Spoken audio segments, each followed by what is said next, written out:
Welcome in, race fans, to another edition of NeSmith's Weekly Series Hotline.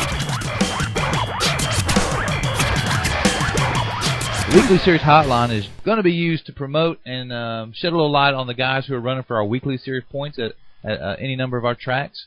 This week, we will introduce you to 7 drivers, all winners this week from 7 different tracks. Matter of fact, they're all tied for the lead right now in the Weekly Series points. So sit back, relax, and get introduced to some drivers that you're competing with and that fans may not be familiar with. All right, race fans, welcome back into the Weekly Series Hotline. On the telephone right now, Mr. Jeremy Shaw, the pilot of the 1S Trackstar Summit Resource Development car. How you doing, sir? I'm doing good. So you guys drove it into victory lane this weekend. Tell us a little bit about the race. Well, it was we had a good qualifying. We qualified 4th and were able to advance from 4th to win the dash, and that put us on the pole for the feature. And the track conditions were a little different than what we're used to out there with it being a day race, but it was actually pretty racy for a day race, and we just kind of had to hang on there. Justin McCree race was pretty good there for a little bit and actually passed us, but he had mechanical trouble, so we were able to get the lead back, and we just held everybody off from there. Now that speedway is known for its slicking off, being slicker than anything. Not so in the daytime. Well, it was kind of surprising. We started there around 4 o'clock, and generally it blacks up real quick, but Johnny came back and watered it about halfway through the night there, or through the afternoon, and the track slicked back off again, and the late model feature before us, I mean, it never actually rubbered, and then it was about halfway through our feature before it seemed like it finally took rubber, but So it was different than normal, and I think it was more of a guessing game for everybody on exactly what it was going to do. I think we all knew it was going to rubber at some point. We just weren't really sure when, but we actually had a really good surface to race on, up until maybe halfway through, and the track was still kind of wide at that point, even after that happened. So it was surprisingly still very racy for a daytime track. So. Did you face any adversity during the race? Did you have a guy on your bumper? Did you have a guy coming up next to your door? How did the race go from start to finish for you? Right there at the start, we were kind of, anytime you're on the front like that with one of those, with that type racetrack, it's kind of a guessing game as to where to run at, and when a track does take rubber and really latch down like that, if you're the leader, you're usually the last guy to find it, and we raced with Chase Washington there a little bit early in the race, and then we had a caution somewhere around lap 6 or 8, and after that caution on the restart, McCree was able to get past us there, and we kind of fell in behind him and actually found where the groove was at, and that picked us up a lot. But like I said, we were right after he passed us, he broke, so he could, It did help us out to kind of find where the racetrack was there, and once we got up in the groove, I mean, it was pretty much smooth sailing from there. Well, to give our listeners a little bit of an idea of what he was up against, Chase Washington was also victorious at another racetrack over the weekend, and he'll be here on the Weekly Series Hotline. Well, Jeremy, tell us a little bit about your program and how long you've been racing in Magnolia and how long you've been associated with NeSmith.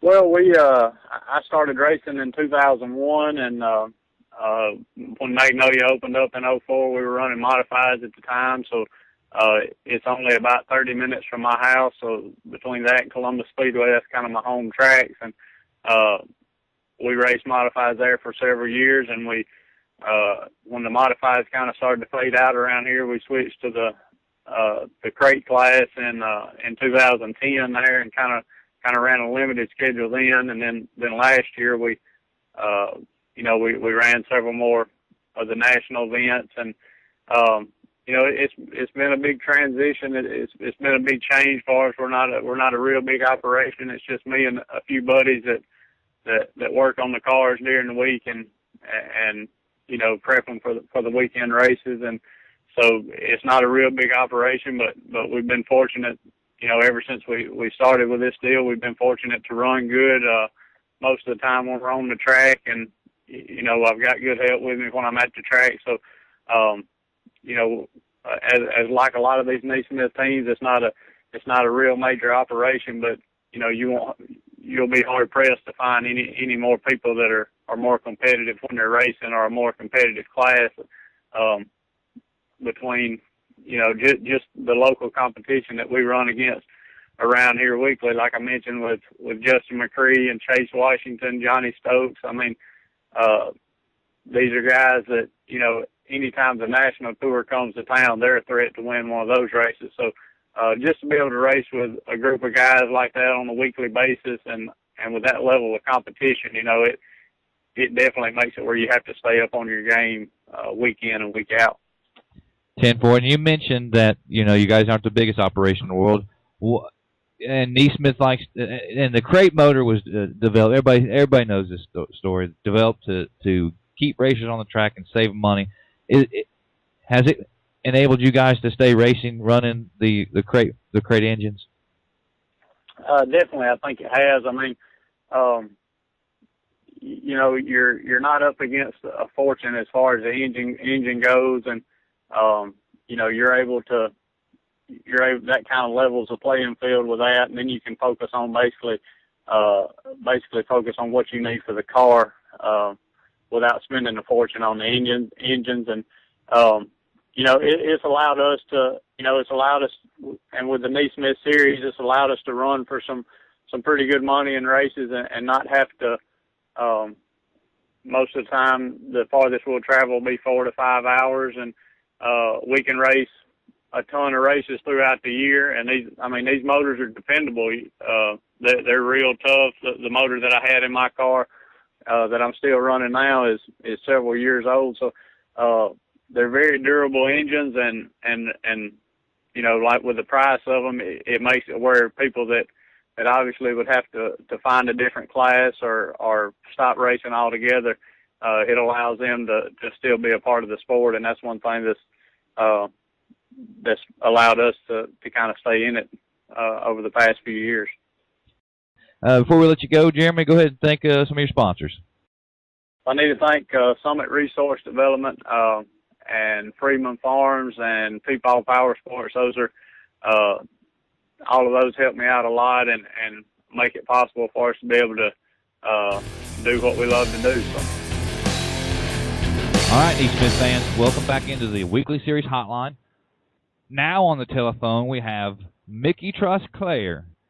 And Mickey, you guys went down to Pike County Speedway, got yourself a win early here in the season. Kind of walk us through the racetrack and the race itself. The racetrack's been pretty good there lately. It was hooked up Saturday night, and everything kind of worked out in our favor. We had, I believe it was 8 or 9 cars show up. We run second in the heat race to Shannon Lee. We had a good car. It's just, I'm not very aggressive, and I'm not going to boot anybody out the way. I'm going to wait till they make a mistake, and we just bid our time and wound up coming up short in the heat race and made a lot of changes on the car for the feature, and it worked out good. We wound up getting out front and stayed there, and we kind of pulled away a little bit. So that was our 6th one of the year so far, and we've raced 6 races, so it's definitely a confidence boost. Now, and you're consistent here running with the NeSmith Weekly Series. So six wins this season. Is there a certain amount of grumbling going on the internet about you and some of the stuff that might be in your car?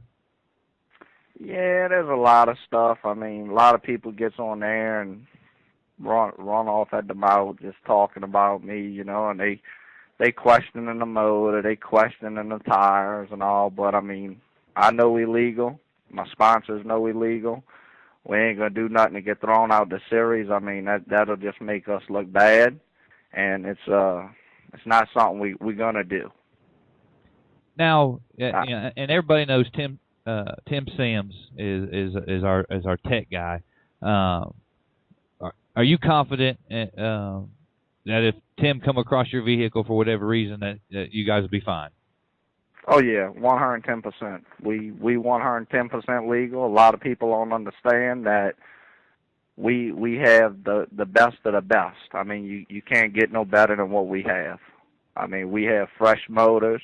We every time our car's on a track, it's got 4 brand new tires on it. Every time. Now, up next for you guys, are you guys going to be heading to Greenville for the Rumble on the Gumbo, or are you guys just sticking to the weekly series? We actually pulling out tomorrow morning, and we headed to Green Valley for the Crate Nationals. There's a 10,000 to win race up there, and I just feel like, you know, we got the car where it needs to be, and we've been doing good so far this year, so we're just going to go ahead and try that, and hopefully everything works out in our favor. That race right here in my backyard here in Gadsden, Alabama. I'll be heading to Greenville with the NeSmith Series. Well, Mickey, before we get off the telephone with you, Mickey's the pilot of the 525 PRD race cars, the J. Dunn and Sandblast machine. Hey, tell us a little bit about the PRD race cars, and you mentioned that offline that's something that you and your father came up with. Yeah, it's something me and my dad, we played with, and we just kept digging on it, and Scott helped me a lot, Bloomquist, and I mean, he's just helped so much. It's unreal, and it's showing. I mean, you don't have to cheat in a crate class to win. A lot of people might think you have to, but you don't have to. You can get a motor straight out of a crate, put it in a car, go buy your tires from whatever store sells the Hoosier crate tires, and put them on a car, and as long as your car is working and you can drive it, you can win. You don't need to cheat the motors, nor do you have to cheat the tires. So, and from my understanding, I'm neither a driver nor a crew chief. So, with that being said, I've been told that the crate car is more about setup and more about driver. Is that how you see it? Yes, sir. I mean, we have so much time and so much money invested in shocks. It's unreal. We probably have more money tied up in shocks than a lot of people have tied up in their whole race car. And to me, that's one of the main keys, because no track's the same. Every track's different. The night might start off hooked up, but then it's going to get slick. So, I mean, you have to know what to do to the shocks. And, I mean, if you don't have no good shocks, I mean, you're fighting a losing battle. And you mentioned that Scott Bloomquist is a part of your development and gives you information and helps you guys out. Just out of curiosity, what is his opinion on on our form of late model racing? He likes the series. I mean, he's more into it for the money, and he likes to travel and chase the money, and he has the money to do so. Where we got a lot of people backing us, and we do have a lot of people that's got some money, so it's helping out this year, and we just hoping for big things. I mean, we're on a good little streak right now, and we're just hoping to keep it like that. I mean, I know we tied for first right now on the points, and we're going to drop down by going and run off and run this 10,000 to win event, but we got the rest of the season to make it up, because they got, I think, 20-something races, and they're taking your best 14 finishes. So it's not like it's just 14 races, and then after that, that's it. I mean, we still going to have time to make it up, and I think we can. Yeah, there's 7 of you guys tied for the top spot in the Weekly Series Championship. Well, of course, it's only after the first couple weeks of racing. So, well, all right, Mickey, I wish you guys good luck. Good luck. Come up here to Green Valley. If you've never been to Green Valley before, it's a pretty nice facility. Dennis Harker definitely has upgraded that place. When's the next NeSmith event you guys will be participating in? It will be the weekend after. We'll be back at Pike County Speedway. All right, well, good luck with the rest of your guys' season, and we'll see you on down the highway, brother. Thank you, buddy. I appreciate it. All right, NeSmith fans, welcome back into the Weekly Series Hotline. On the telephone, I got Chase Washington out of Holcomb, Mississippi. Chase, how are you doing? Doing great. How are you? Just got Greenville coming up, the Rumble on the Gumbo. Couldn't be better. You had a weekend slam-packed full of racing. Before we get to the victory at Jackson, tell us about your weekend. We had a pretty decent weekend. We went to Jackson and won down there, and then we went to Wynot Saturday night and run second behind Jimbo, and then we went to the Mag Sunday and run sixth. So far it was a pretty consistent weekend. Maybe we'll continue to have more like that. Yeah, I just got off the telephone with Jeremy Shaw. He said you guys were a threat. What happened, and where did you guys finish? Yeah, we started the race. We started third. Me and Jeremy, we was battling each other for the lead right there, and I spun her out and had to go to the back, and we come back to sixth. But yeah, Jeremy, he was real good, hard to beat, and he's always a car to contend with down there at Magnolia. Him and Shay Knight, and I mean you got Mark and Johnny. I mean you've got a bunch of them down there to contend with. It's real hard on a weekly level to go down there and win or run in the top five. But yeah, we challenged for the lead early on, but it just didn't go our way. And congratulations to him on winning that day. All right, so we're going to go backwards. We're going to go backwards from the mag. Why not? You ran second to the you ran second to the guy that won the West region last year. Tell me about that race. Yeah, once again, I mean it's just us, Jimbo and McCree. You know, we had one heck of a race there. Jimbo, he's hard out. I mean, he can get around that place with blindfolded. I mean, it's just hard to outrun him. But I was glad to run second to him. You know, defending West Region champion. I feel like we've done pretty good down there. Yeah, you can't really hate it to run second to the guy that won the whole shebang last year. Now, right. Okay, so we're going to finish up where your weekend started, which was Jackson Motor Speedway. I actually was at that race, a hell of a racetrack. You guys got to the speedway after the Lucas Oil 8 models were finished. So talk us through the race. Yeah, after we was sitting up there and we was watching the race, and we was hoping it would clean off a little bit, starting on the outside front row with Johnny. That's what we needed. We needed the racetrack to clean off a little bit and make it real racy, make it action packed, you know. But we went there, double file restarts a couple of times, and they finally put a single file, and I was like, oh man, it's gonna be one lane, and we ain't gonna be able to challenge for the lead or nothing like that. But yeah, we had a real good car. Johnny had a real good car. We got by him and kept protecting the bottom right there and come home with the win. Well, here we are, early on in the season. You got 3 races under your belt, 1 win, 2 top 5, sitting 6 in points. I mean, you can't be disappointed with how the season started for you. Oh no, we're real happy with how the season started.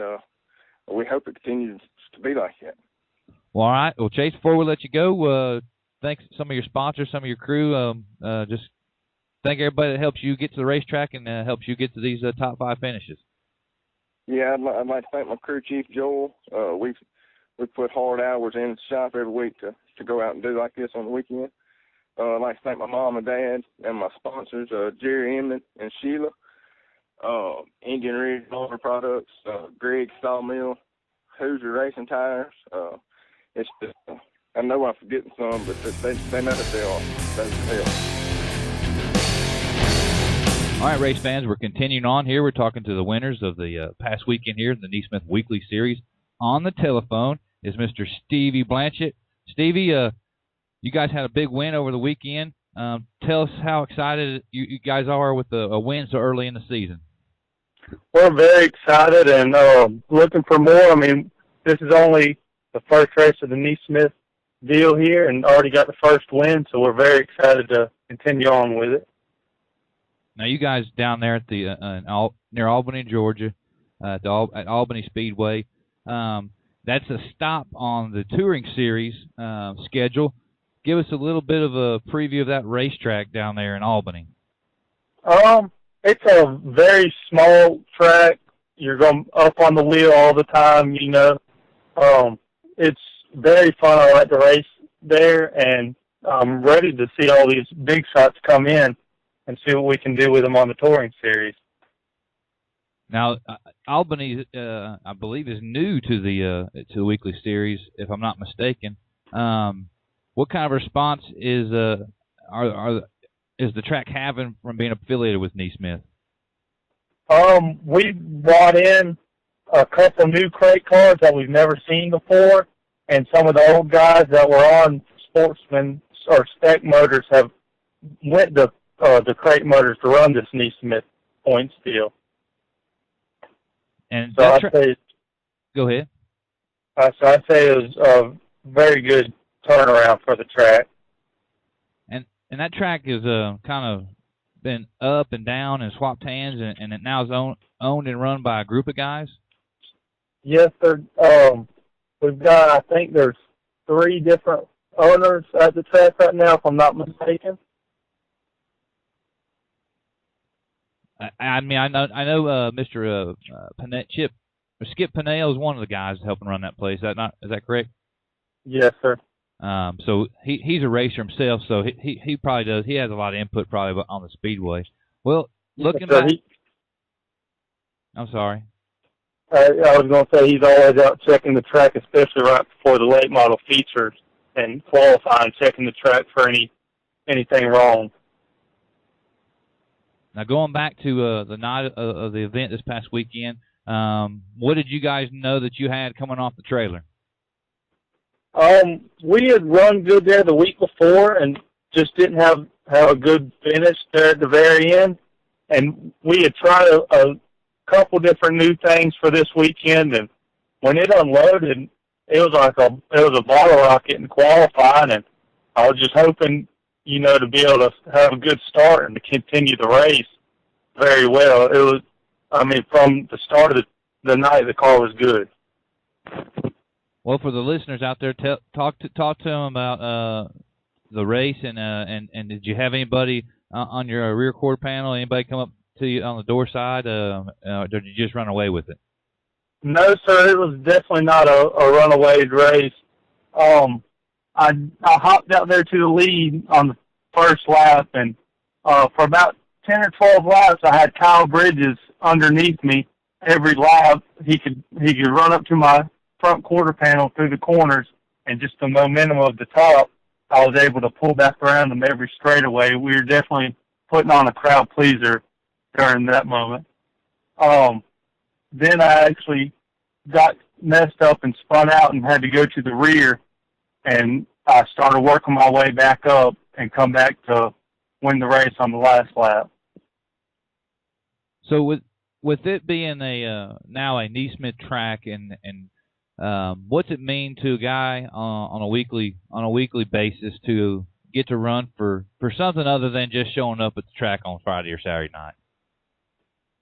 It's definitely a lot different. It's more of, and now you have to really try to do good or the better than you were doing, and now you're able to go off and leave the track because you're not racing for just the track point. Now we're able to travel and keep up with our points at different tracks. Does the points racing kind of make you think about your equipment more and what you're willing to risk versus reward?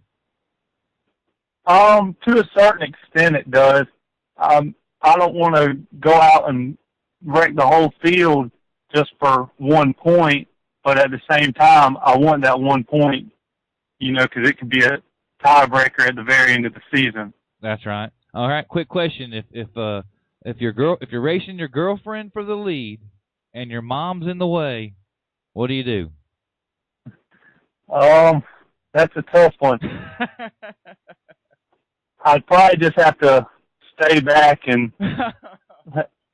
not do anything because I know I'd have to hear about it all week.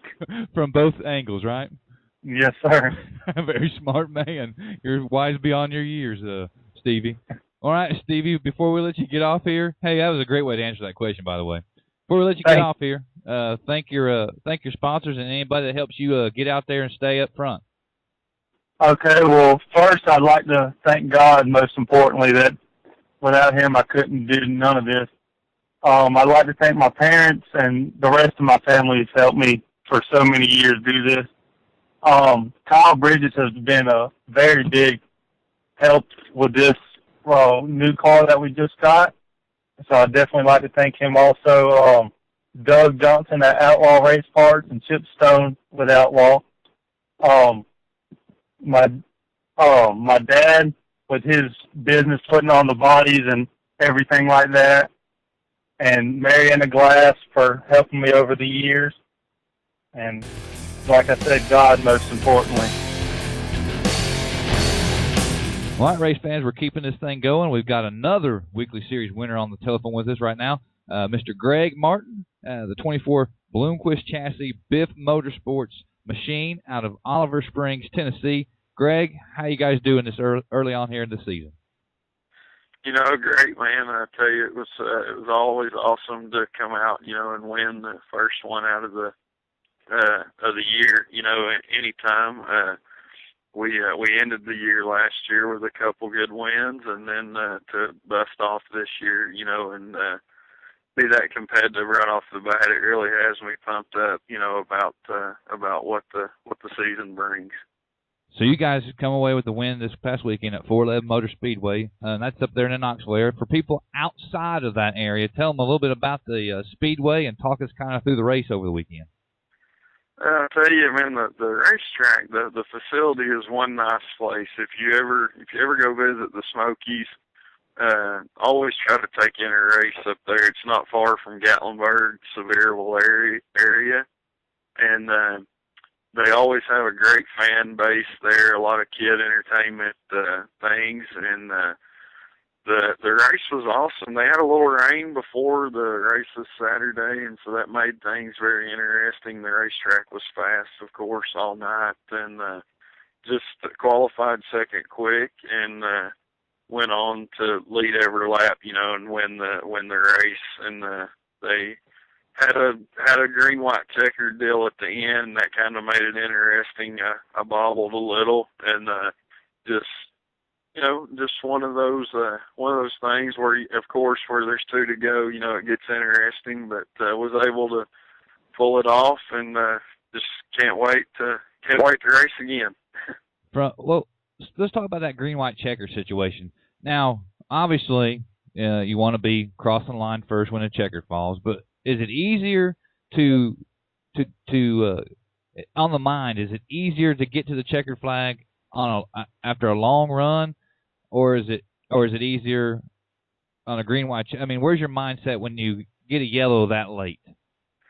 You definitely don't want to give the guy behind you no opportunity to work on you. You know, at that time, to me, it's easier to just finish the race. You know, under a green, you know, normal circumstance. But of course, you know, for a green-white checkered, you want to keep doing what you've done, you know, for the whole race. But again, at times it's you don't know who could have been coming, you know, as the race had progressed, and you don't know, you know, how good your car is going to be on a restart either. So it makes it interesting. I do know I like being the lead man, you know, at that point. That way it is their job to, you know, to get around me. And what are some of the things? I mean, you mentioned you don't know who was coming and what your car's going to do, but I mean, what's your mental checklist on coming to a green-white checker or coming to that green flag race? What's your mental checklist like?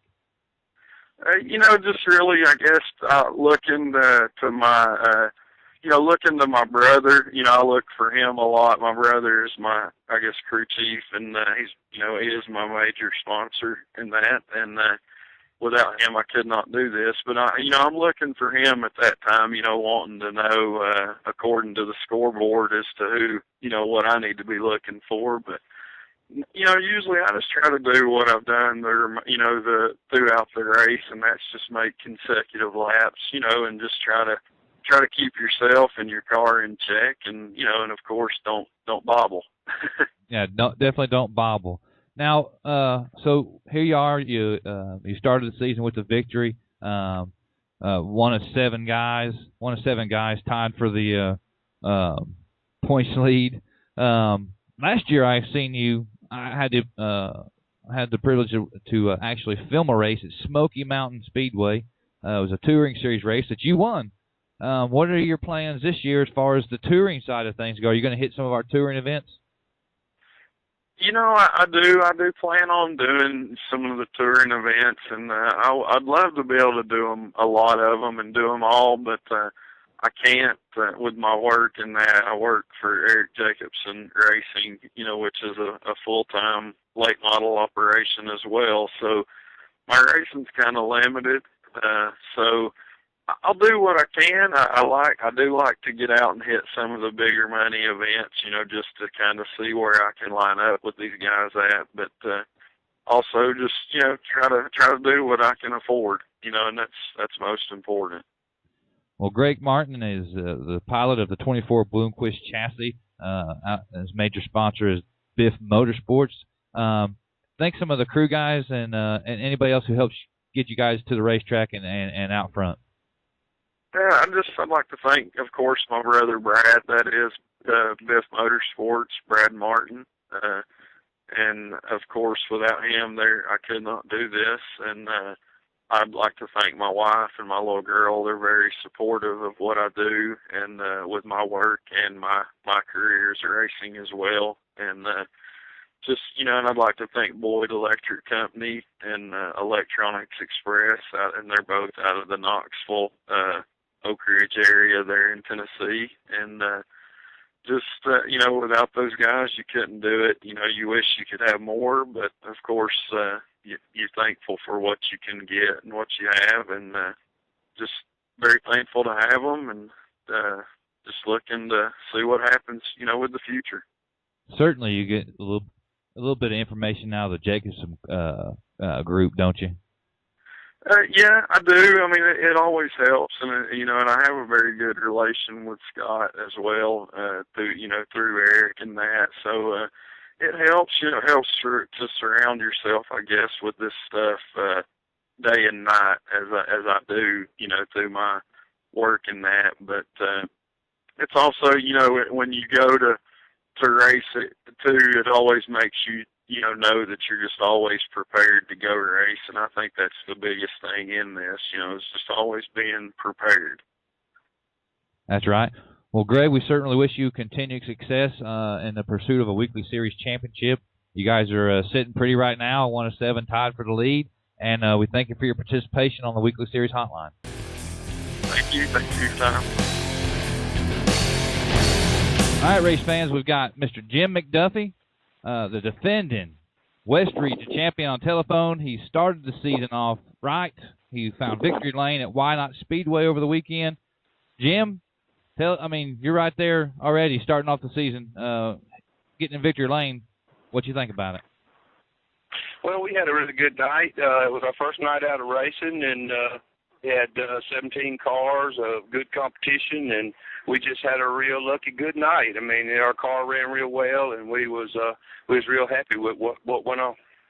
Now, I understand you had some challengers for the lead early. Who are some of the NeSmith competitors there racing against you there at Why Not? Well, I actually qualified second.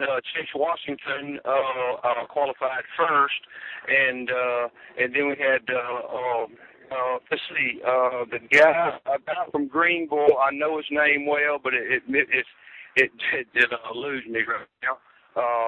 But we had just several, had the hometown guys, and just several more. Had a guy out of Florida, and several guys down that ran really well. So, getting there, you guys qualify well. I mean, off the trailer, did you know you had a front row starting car? No, actually, we were late for way riding them run their track. They said if you are actually late to get in line for qualifying, you have to start the tail of qualifying. Well, you have to go out last qualifying, and you only get one lap. So we was third in line when we got down there. We was just a tad bit late, and so we didn't get but one lap. So we really didn't know what was going to turn out to start with.